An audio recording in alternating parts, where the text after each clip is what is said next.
ஒரு மாவீரனுக்கு இக்கட்டான சூழ்நிலையில் அவன் கடைபிடிக்க வேண்டியது கடமையா அல்லது வாய்மையா? மகாபாரத போரில் குரு துரோணர், பீஷ்மர், மாவீரன் கர்ணன் இவங்க எல்லாருமே அவங்க பின்பற்றிய தர்மத்தின்படி நின்று போர் புரிஞ்சாங்க. சிறிதும் எதிர்பாராத விதமா தான் கூறிய வாய் சொல்லின் வாய்மைக்காக, அதன் வலிமைக்காக நின்றவர் தான் சல்லியன். வணக்கம் and welcome to top 10 stories. நான் உங்கள் யமுனாகிரி. பாண்டவர்கள் 12 ஆண்டு வனவாசமும் 1 ஆண்டு அஞ்ஞாத வாசமும் முடிச்சு வெளிப்படுறாங்க.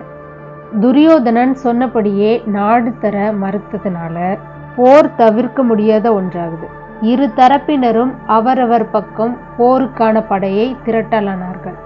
அஞ்ஞாத வாசம் முடிந்து பாண்டவர்கள் விராட தேசத்திலிருந்து வெளியேறிய பின்பு காம்பல்யத்தை ஆளும் பாஞ்சாலியின் தந்தை துருபதனின் நிலமான உபலாவியத்திலிருந்து படையை திரட்டுறாங்க. கௌரவர்களின் பக்கம் பீஷ்மர், குரு துரோணர், அங்கதேச அரசன் கர்ணன், அஸ்வத்தாமன், ஜெயத்ரதன் போன்ற மன்னர்கள் அணிவகுத்தனர்.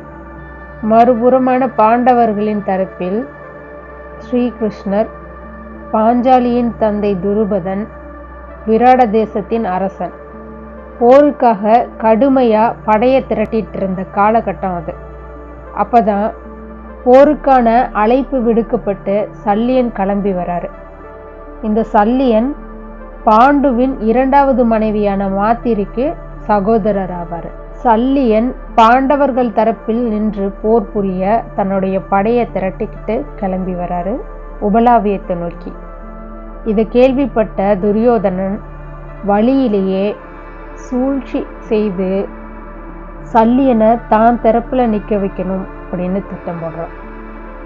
சல்லியன் வரும் வழியோ பாலைவன பகுதி. உண்ண உணவும் குடிக்க நீரும் இல்லாத நிலையில தான் அவங்க நடந்து வராங்க. வழி நெடுக தன்னுடைய வீரர்கள் பசியாலையும் தாகத்தாலையும் வறண்டு சோர்ந்து போவதை பார்த்து மனமுடைந்து போறாரு சல்லியன். நெடுந்தொலைவு நடந்து வர அவங்க அந்த பாலைவன பகுதியில பாதி அளவு தான் கடந்திருக்காங்க.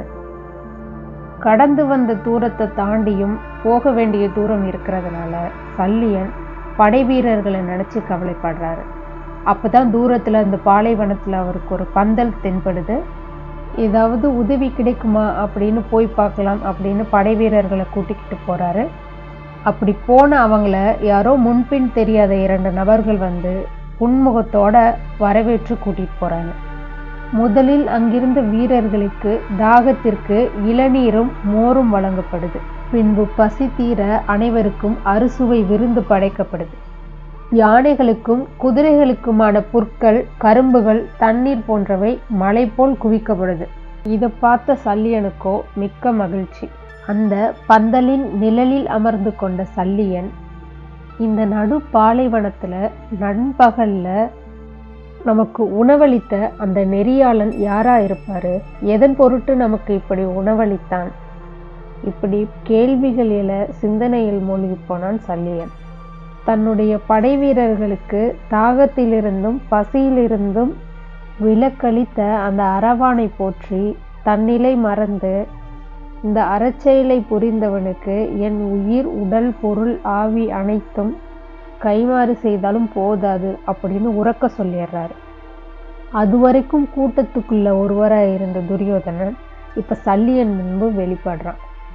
நீங்க வாயிலிருந்து உதிர்த்த வார்த்தைகள் உண்மை என்றால் தங்களுக்கும் தங்கள் படையினருக்கும் உணவளித்த எனக்கு என் தரப்பில் நின்று போர் புரிந்தால் அதுவே உங்களது கைமாறாக நான் ஏற்றுக்கொள்வேன் அப்படின்னு செக் வைக்கிறேன். ஒரு நிமிடம் அதிர்ச்சியான சல்லியன் வாயிலிருந்து உதிர்த்த வார்த்தைகளை நினைத்த வாய்மைக்காக நிற்பதா இல்லை கடமைக்காக நிற்பதா அப்படின்னு சொல்லி யோசிக்கிறாரு. நீண்ட நேர யோசனைக்கு அப்புறம் சல்லியன் வாய்மை பக்கம் நிற்கிறது அப்படின்னு முடிவெடுக்கிறாரு.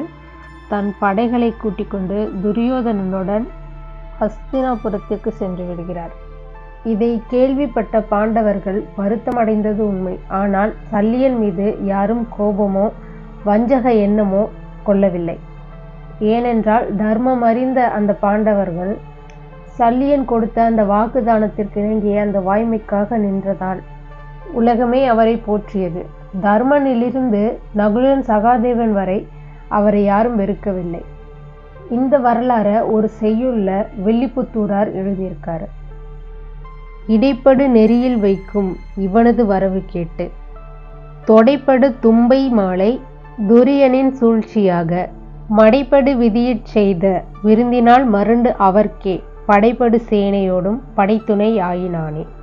மகாபாரத போரில் அவரவர் தர்மத்தின்படி அவரவர் நின்று போர் புரிஞ்சாலும் தான் கொடுத்த அந்த வாக்குதானத்துக்கு இணங்கி வாய்மைக்கு கட்டுப்பட்டு எதிர்த்தரப்பினரோடு நின்று தனது உறவினரோடையே போரிட்டு துரியனுக்காக உயிர் விட்டவர் தான் சல்லியன்.